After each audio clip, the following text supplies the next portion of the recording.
Bismillahirrahmanirrahim. Assalamualaikum warahmatullahi wabarakatuh. Waalaikumsalam warahmatullahi wabarakatuh. Alhamdulillahirabbil alamin wa bihi nasta'in ala umuri dunya waddin wassalatu wassalamu ala asrofil anbiya'i wal mursalin wa ala alihi wa sahbihi ajmain. Amma ba'du. Sebelum saya buka acara pada sore hari ini, izinkan saya menyapa sahabat sekalian. Bagaimana kabarnya sahabat? Alhamdulillah sehat luar biasa. Alhamdulillah atas nikmat sehat yang telah Allah berikan kepada kita. Marilah kita bersama-sama memanjatkan puji dan syukur kita kepada Allah Subhanahu wa taala atas segala nikmat yang telah kita terima sehingga kita dapat berkumpul kembali dalam acara Mutiara Ramadan. Kilaukan kebaikan, Raih kemenangan. Salawat dan salam tak lupa tetap tercurah kepada junjungan kita Nabi besar Muhammad sallallahu alaihi wasallam beserta keluarga, sahabat, dan para pengikutnya yang insya Allah tetap istiqomah hingga akhir zaman. Amin. Sahabat rahimakumullah, Mutiara Ramadan yang diselenggarakan oleh MTS Negeri 3 Jembrana mengangkat satu tema besar, yaitu meraih keberkahan bulan Ramadan dengan ilmu dan amal menuju masyarakat madani. Seperti telah kita lalui bersama bahwa di pekan-pekan sebelumnya, kita tahu bahwa untuk meraih keberkahan bulan Ramadan, salah satunya dilakukan dengan puasa berkualitas.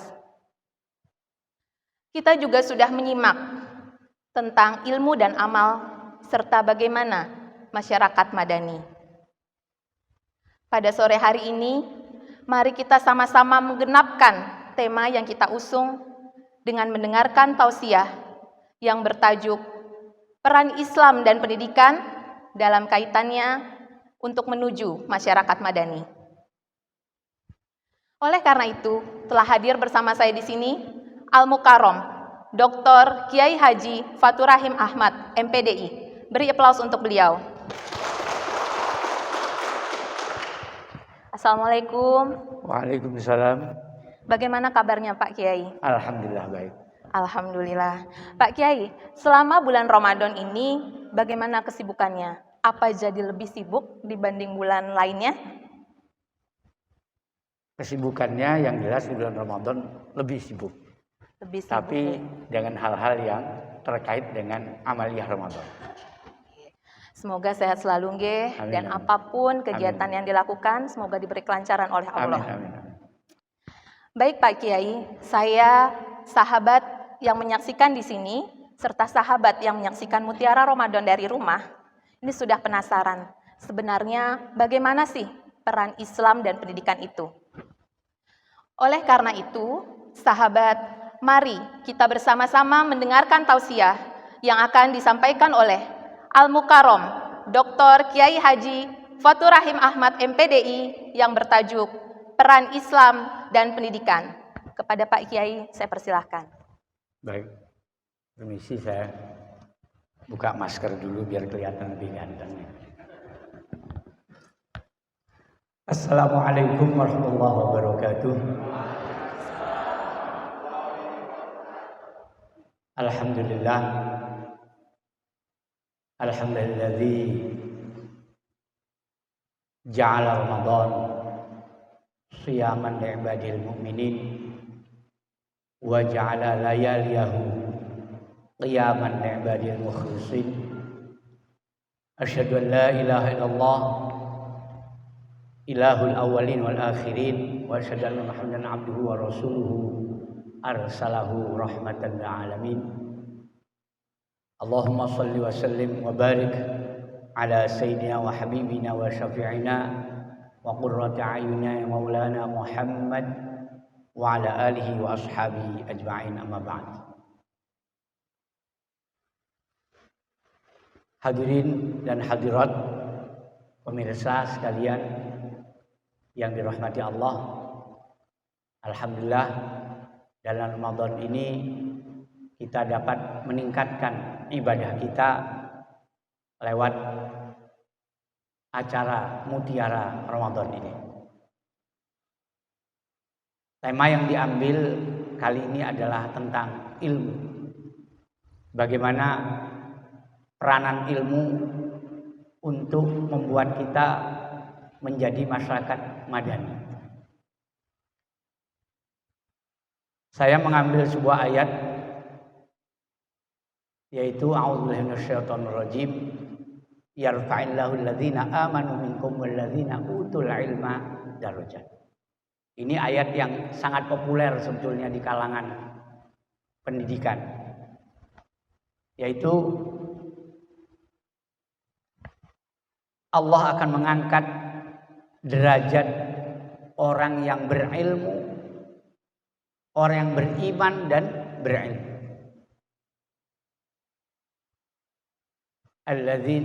Yarfa'illahu alladzina amanu, orang beriman, walladzina utul ilma darajat. Dua hal ini akan mengangkat harkat seorang muslim. Ketiga, tambah lagi ayat yang populer juga yang ada di surah At-Tin, yaitu laqad khalaqnal insana fi ahsani taqwim summa radadnahu asfala safilin illal ladzina amanu wa amilus sholihat. Yaitu Allah menciptakan manusia dalam sebaik-baiknya bentuk. Fi ahsani taqwim. Tapi akan tetapi orang itu akan dicampakkan ke derajat yang rendah. Summa radadnahu asfala safilin, akan dicampakkan ke derajat yang sangat rendah. Kecuali ada istisnanya, illal ladzina amanu wa amilus sholihat. Kecuali orang yang beriman dan beramal soleh. Sehingga kita mengenal tiga ranah pendidikan. Ada kognitif, afektif, dan psikomotor. Kalau kita kaitkan dengan ayat ini, maka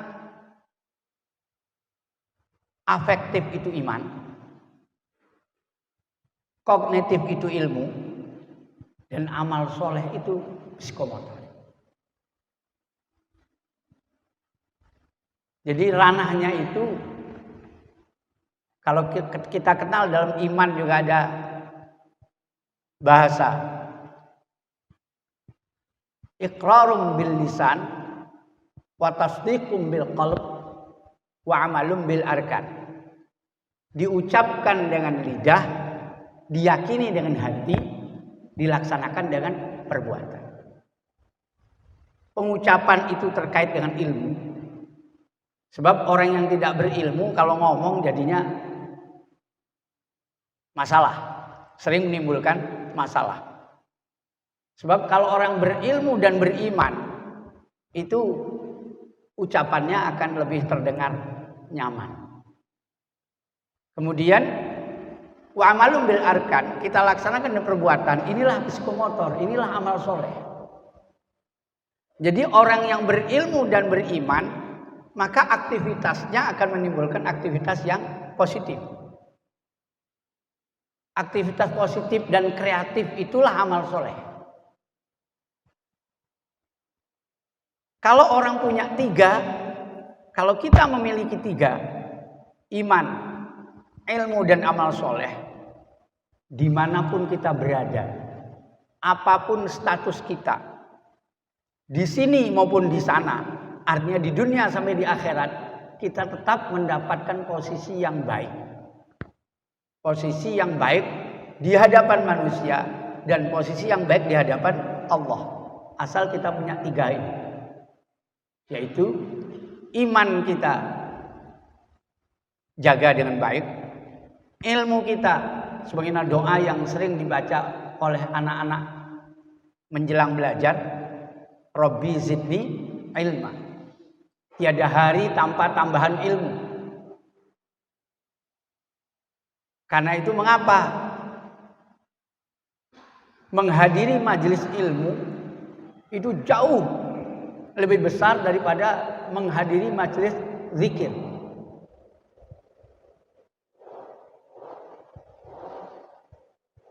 Ta'lim fis sa'ah ka'ibadati sana. Orang ngaji 1 jam itu bagaikan ibadah sunnah setahun. Berarti kalau kita ngaji 5 menit itu sudah sama dengan sebulan. Kita sholat tahajud sebulan itu hanya berbanding dengan ngaji 5 menit.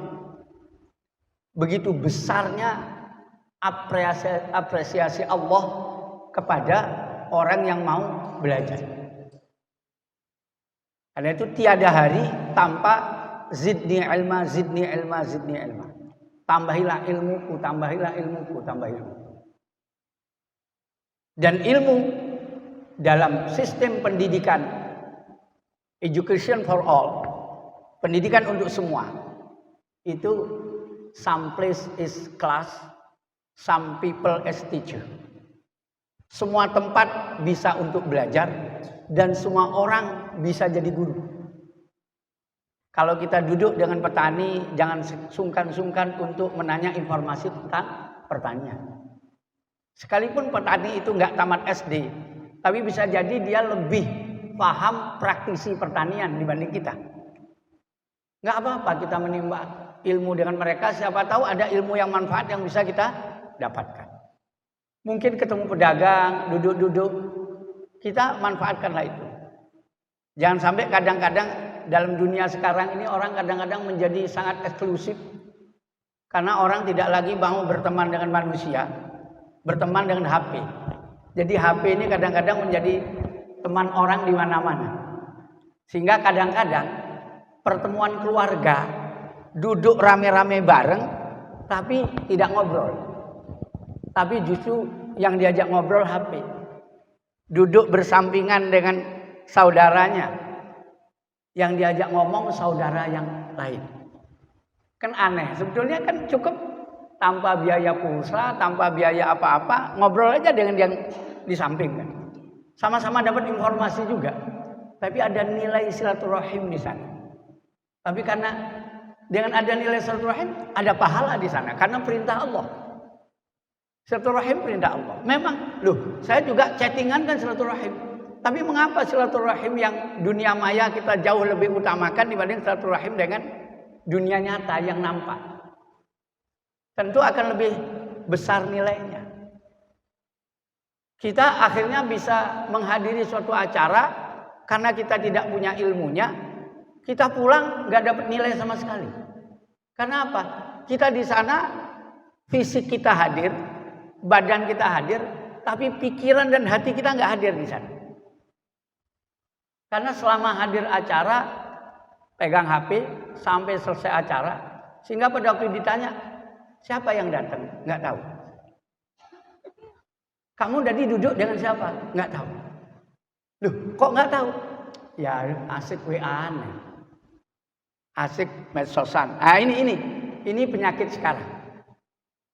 Bahkan kalau kita lihat anak kecil aja duduk di pos kamling, 10 orang, 10 bawa HP dan nggak ngobrol, nggak ada obrolan yang muncul di sana. Nah, ini termasuk kehilangan jiwa silaturahim kita.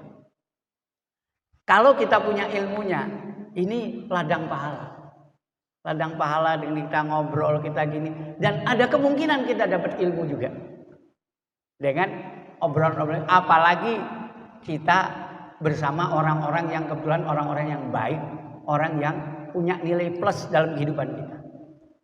Sehingga salah satu langgam Jawa yang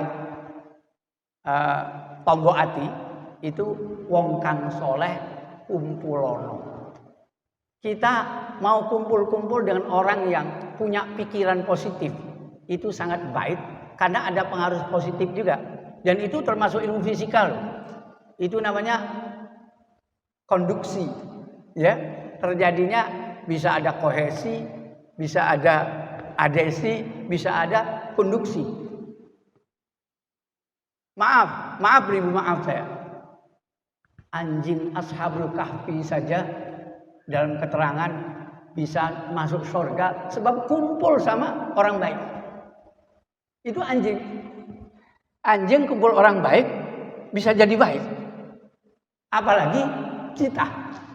Kalau mau senang kumpul dengan orang-orang baik. Orang-orang yang punya pikiran positif.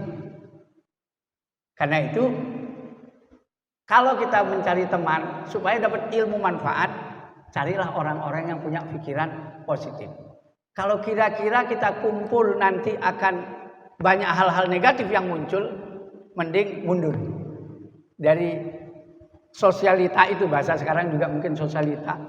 Kalau sudah kumpul ibu-ibu terutama yang sering sosialita bahasanya, kalau sudah kumpul yang diomongi cuma tas bermerek, yang diomongi sandal, apalagi menjelang lebaran ya, yang diomongi cuma baju, mending mundur aja lah. Saya ada kepentingan gitu. Kalau yang diomongi gimana ya iktikaf kita, gimana ya apalagi di akhir-akhir Ramadan, gimana katanya yang nanti malam ada iktikaf kumpul-kumpul yang rame, iktikafnya di mana? Nah, itu berarti kumpulan positif.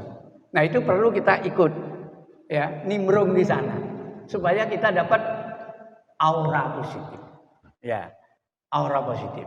Nah, sehingga itulah ilmu itu bisa kita dapatkan di mana saja, sehingga saya katakan tadi dalam education for all itu ada some place is class, di mana tempat bisa jadi kelas, tidak hanya dalam kelas, di halaman, di taman, di sawah, dimanapun.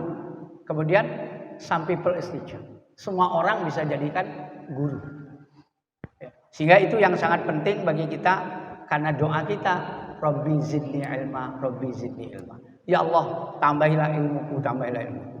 Dalam setiap saat, terutama di bulan Ramadan, karena di bulan Ramadan ini semua amal yang baik dilipat gandakan pahalanya oleh Allah Subhanahu wa taala.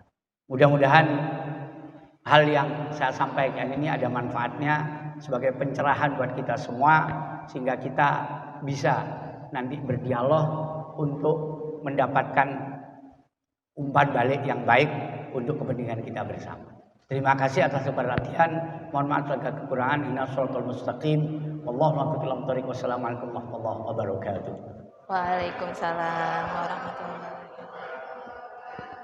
Masya Allah, tausiah yang luar biasa. Semoga kita yang mendengarkan mendapat pahala dari Allah. Amin. Dan tausiah ini menjadi jariah yang mendatangkan begitu banyak kebaikan. Baik sahabat rahimakumullah, kini kita langsung masuk ke dalam sesi selanjutnya, yaitu sesi tanya jawab. Seperti biasa, saya akan memberikan kesempatan kepada dua orang sahabat yang ingin bertanya. Saya persilahkan. Assalamualaikum warahmatullahi wabarakatuh, Pak Kiai. Waalaikumsalam warahmatullahi wabarakatuh. Saya ingin bertanya terkait tadi ayat yang disampaikan oleh Pak Kiai, bahwa bagi orang yang beriman dan berilmu itu akan ditinggikan derajatnya. Yang ingin saya tanyakan kepada Pak Kiai, apakah derajat itu berupa apa yang kita terima, Pak Haji? Apakah di dunia ini, Pak Haji, apakah itu berupa rezeki, atau mungkin pujian, atau mungkin berlimpahan sanjungan dari orang lain, atau seperti apa nilai derajat itu di hadapan kehidupan sehari-hari? Itu mungkin Pak Kiai. Terima kasih. Assalamualaikum warahmatullahi wabarakatuh. Waalaikumsalam warahmatullahi wabarakatuh. Bismillahirrahmanirrahim. Assalamualaikum warahmatullahi wabarakatuh. Waalaikumsalam warahmatullahi wabarakatuh. Yang ingin saya tanyakan di sini terkait dengan diri saya sendiri, Pak Haji. Sebenarnya saya sangat ingin sekali menambah ilmu setiap harinya, tetapi kadang ada rasa bosan, kadang terutama untuk tentang soal-soal saya pembelajaran matematika untuk olimpiade. Kadang ketika saya mengerjakan itu tidak ketemu jawabannya. Jadi besoknya dicoba lagi, besoknya dicoba lagi. Ketika tidak ketemu-ketemu itu, pada saat itu saya merasa bosan. Jadi apakah ketika kita merasa kebosanan itu terjadi, apakah itu ilmu itu tidak bisa saya dapatkan begitu Pak Haji. Terima kasih. Wassalamualaikum warahmatullahi wabarakatuh. Waalaikumsalam warahmatullahi wabarakatuh. Baik, terima kasih atas masukan dari dua peserta tadi. Yaitu yang pertama,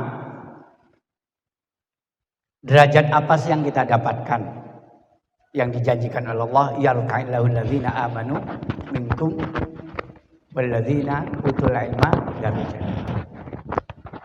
Darajat itu sifatnya umum. Di dunia ya, di akhirat ya. Contoh di dunia. Saya ambil contoh sederhana saja. Tukang tambang pasir atau tukang buruh yang naikkan pasir di sungai. Modalnya tidak pakai ilmu, pakai skop. Atau ilmunya sangat rendah, skillnya sangat rendah. Satu truk upahnya mungkin hanya 50.000. Tapi dokter ahli bedah yang bedah ginjal, yang ngangkat karang ginjal, pasir yang ditemukan di ginjal atau karang yang ditemukan di ginjal mungkin hanya 1 sendok. Nggak nyampe 1 sendok. Kalau sampai dokter bedah ini ngumpulkan karang atau pasir itu 1 truk, mungkin nilainya bisa 50 miliar itu. Kalau yang tidak pakai ilmu, modal sekop hanya 50.000. Tapi kalau yang pakai ilmu bisa 50 miliar. Gara-gara ngangkat kotoran dalam ginjal. Nilainya kan sudah jauh sekali, itu nilai dunianya. Ya. Ya maaf saja. Di kampus-kampus ya maaf ini. Itu lain ngundang profesor lain, ngundang doktor lain, ngundang S1 lain, ngundang buruh bangunan juga lain. Di bangunan saja ada kan pengayah tukang, kepala tukang. Di mana dibedakan? Dari ilmu. Pengayah itu yang paling tidak pakai ilmu, cuma pakai otot saja. Itu pun tukang milih-milih loh. Pengayah sudah punya pengalaman, baru ngayah. Kalau baru, ongkosnya beda. Kalau sudah lama, oh sudah pinter, tahulah dia. Nyampur luluh tahu, luluh cor tahu, luluh pasang tahu. Lain. Saya nanya dengan tukang, kebetulan sekarang juga ada yang kerja di rumah. Itu kalau pengayah anyaran 70.000. Kalau pengayah sudah profesional 90.000. Tukang itu 125. Kepala tukang itu bisa 200. Nah, itu kan sudah dari ilmu juga ya. Dibedakan itu upahnya dari ilmu. Itu sampai begitu. Ada perbedaan-perbedaan itu dilihat dari ilmu. Dalam masalah akhirat sampai ada perbedaan juga. Ada makalah yang mengatakan naumul alim khairum min ibadatil jahil. Tidurnya orang yang ngerti itu lebih tinggi nilainya daripada ibadahnya orang yang tidak ngerti. Wah, kok bisa? Nah, kalau orang yang tahu tata cara tidur dapat pahala, tidurnya bisa dapat pahala. Karena apa? Tidur yang baik itu akhlaknya wudu. Sebelum tidur wudu. Apalagi musim corona. Saya bilang wudu kita 5 kali asal wudunya baik itu sudah bisa mencegah corona. Tambah lagi 1 saja wudu menjelang tidur. Sebab apa? biasanya orang sebelum tidur kadang-kadang masih beraktivitas, masih bertemu teman, masih pegang sesuatu. Nah, alangkah baiknya sebelum tidur kita wudhu. Kita wudhu suci dari hadas besar dan hadas kecil. Tidur kita ibadah. Diawali dengan doa sebelum tidur. Dan dianjurkan kita zikir yang ringan-ringan aja, yang kita senangi. Mau sholawat, mau zikir yang lain. Baca zikir sampai kita terpulas. Pokoknya kita baca tasbih menjelang tidur. Subhanallah. Sampai terakhir yang diucapkan bibir kita adalah tasbih. Maka Allah memberikan pahala kepada kita, penghargaan, apresiasi kepada kita. Kalau kita tidur 5 jam, maka kita diberikan pahala baca tasbih 5 jam. Kalau terakhir ucapan kita sholawat, maka kita diberikan apresiasi pahala sholawat selama 5 jam. Itu kan luar biasa. Tidur orang yang mengerti, yang baik itu kepala di utara, seperti orang tidur, maaf saja, seperti jenazah dalam kuburan. Itu yang baik. Gak usah takut. Saya sudah tidur seperti itu puluhan tahun. Jadi jangan, wah nanti kalau saya tidur seperti itu meninggal. Enggak ada kaitannya. Meninggal itu urusannya lain. Idza jaa ajaluhum. Kalau sudah waktu ajalnya datang ya kapanpun, di jalan pun kalau diambil ya diambil, dimanapun akan diambil. Tapi kalau belum waktunya ya nggak bakalan diambil. Ya. Jadi kita tidur yang baik itu kepala di utara, kaki di selatan, dada menghadap kiblat, tangan begini, Pak. Tangan kanan itu di sini, kayak orang azan. Seperti itu. Itu awal tidur. Tidak di, bagaimana seterusnya? Kalau sudah tidur ya udah. Jadi ada orang tidur, maaf saja, dia lupa garuk-garuk sampai auratnya kelihatan, nggak dosa. Karena apa? Dia nggak nyadar. Cuman kalau keseringan seperti itu ya tolong tidurnya pakai celana aja. Karena kalau keseringan kan nanti kalau sudah punya anak, nanti anaknya kaget kan, masuk kamar lihat bapaknya atau lihat ibunya seperti itu kan gitu ya. Gak masalah. Tidur berikutnya mau balik kanan, balik kiri, mau kelentang, mau gimana, tiarep gak ada masalah. Di awal tidur. Itu yang harus posisinya yang baik seperti itu. Kemudian zikir, dan kalau kita zikir maka nilainya zikir itu terus dinilai oleh Allah sampai kita terbangun. Kalau orang maaf saja dikatakan ibadah jahil, jadi ibadahnya orang jahil, kok bisa? Ya ada orang sholat nggak tahu tata cara sholat. Maaf saja, dia sholat auratnya terbuka, ada pakaiannya bolong-bolong. Kadang-kadang makanya ibu-ibu terutama saya mohon memperhatikan. Kadang-kadang ibu-ibu di rumah kalau dia sholat di luaran pakai baju, Pak. Di rumah kadang-kadang dia tidak pakai baju. Kemudian mukenanya keluar dari brokat. Nah itu hati-hati. Karena bisa warna kulitnya tampak, berarti aurat tidak kelihatan. Maaf, aurat kelihatan. Nah kalau bahan mukenanya brokat kan berarti aurat kelihatan, berarti sholatnya tidak sah. Itu maksudnya. Nah itu derajat. Yang kedua kaitannya dengan bagaimana kita kalau kehilangan semangat untuk mencari ilmu. Kembalikan pada niat kita. Niat kita adalah untuk litolabis sawab, mencari pahala. Bahwa kita akan dapat pahala.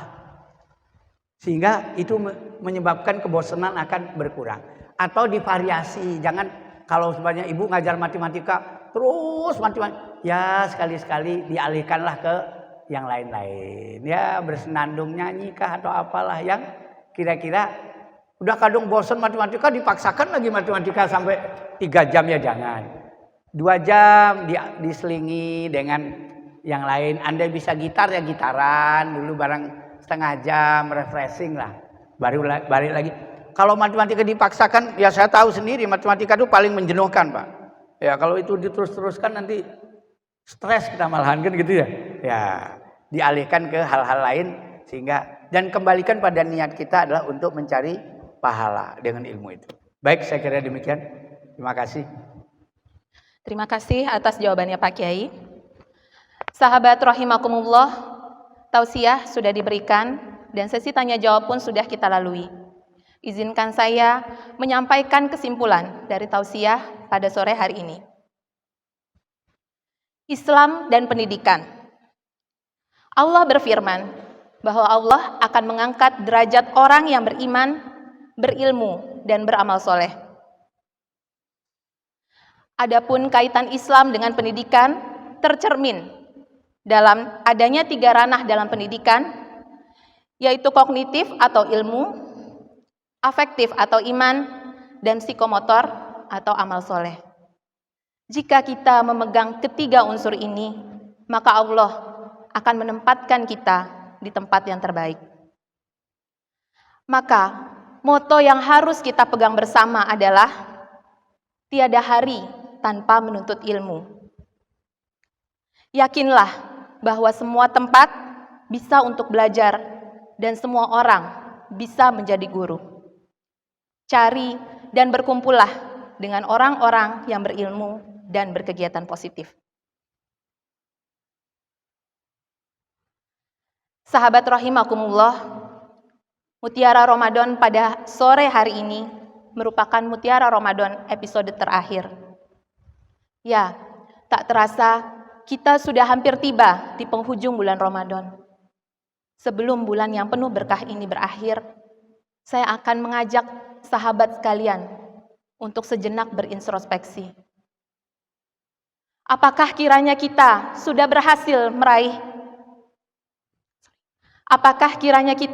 sudah berhasil meraih keberkahan bulan Ramadan? Apakah kita sudah mengamalkan setiap ilmu yang kita pelajari? Wallahu alam. Semoga Allah menjadikan kita segenap keluarga besar MTS Negeri 3 Jembrana menjadi masyarakat madani. Amin, amin. Dan semoga Allah senantiasa memberikan kita nikmat sehat dan panjang usia sehingga kita dapat bertemu kembali dengan bulan Ramadan di tahun mendatang. Amin. Sahabat rahimakumullah, saya Suci Andini Widoretno sekali lagi menyampaikan terima kasih kepada Pak Kiai yang telah berkenan hadir dan memohon maaf jika ada kesalahan yang saya lakukan, baik yang disengaja maupun yang tidak disengaja ketika saya membawakan acara ini. Akhir kata, billahi taufiq wal hidayah. Wassalamualaikum warahmatullahi wabarakatuh. Waalaikumsalam warahmatullahi taala wabarakatuh.